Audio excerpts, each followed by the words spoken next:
For more, let's bring in Chad Pergram. Thank you very much. For more, let's bring in Oklahoma Congressman and House Appropriations Committee Chairman Tom Cole. Congressman, welcome. Mike, great to be with you. Thanks for taking the time. So I'm curious if you heard Chad's setup piece, whether you heard Alexandria Ocasio-Cortez, your colleague, and whether you have reaction to her comments.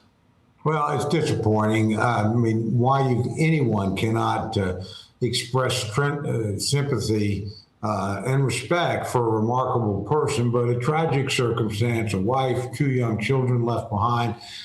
There was nothing offensive in this resolution at all. It was not meant to be provocative. It was meant to be healing. And I'm disappointed more people on the other side of the aisle didn't see it that way. Okay, to funding the government, the House passed a continuing resolution. The Senate then killed it. Senate Majority Leader John Thune is expressing some frustration. I want to play him, and I'll get your take on it. Instead of working with Republicans to fund the government through a clean, nonpartisan, continuing resolution so that we can get back to bipartisan negotiations on appropriations, Democrats are yielding to the desires of their rabidly leftist base and are attempting to hold government funding hostage to a long list of partisan demands. Mr. Chairman, this is not your first rodeo. How does this funding fight play out?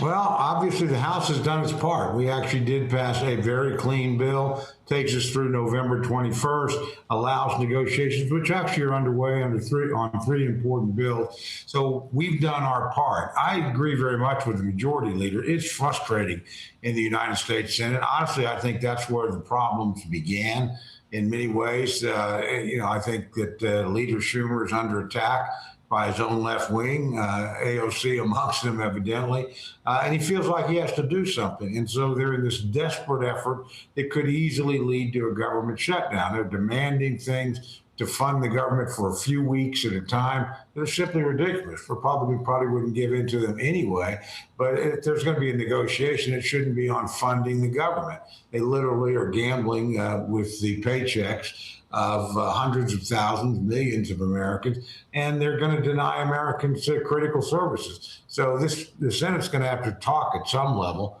come to some resolution. Again, we'll be waiting for what they send back to us and then react at that point. But again, very proud of my House colleagues, our leadership in particular, Speaker Johnson and our splendid whip, Tom Emmer, and of course, Leader Scalise, Lisa McClain. All of them got their job done. They delivered the vote. They made sure the government would stay open and we could keep doing our work. I hope the Senate eventually does the same. Following Charlie Kirk's devastating assassination, there have been calls to lower the temperature in American politics. We've seen similar calls after the shootings of Gabby Giffords and Steve Scalise.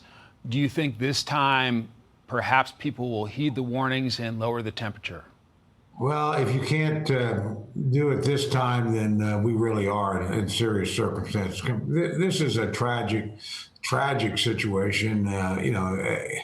Again, young wife, young children, promising, brilliant future ahead of a talented young and principled young man, and all for naught, all taken away in a senseless act of violence by, in my view, deranged person. So we ought to lower it a little bit, but we've still got people that play into it, to be fair, on both sides, but I think particularly on the Democratic side right now, and that's sad. This ought to be an alarm bell that wakes up anybody. Amen. Chairman Tom Cole, thank you so much for your time today. Appreciate you, sir. Thank you. You bet, sir. Hey everyone, I'm Emily Campagno. Catch me and my co-hosts Harris Faulkner and Kaylee McEnany on Outnumbered every weekday at 12 p.m. Eastern, or set your DVR. Also, don't forget to subscribe to the Fox News YouTube page for daily highlights.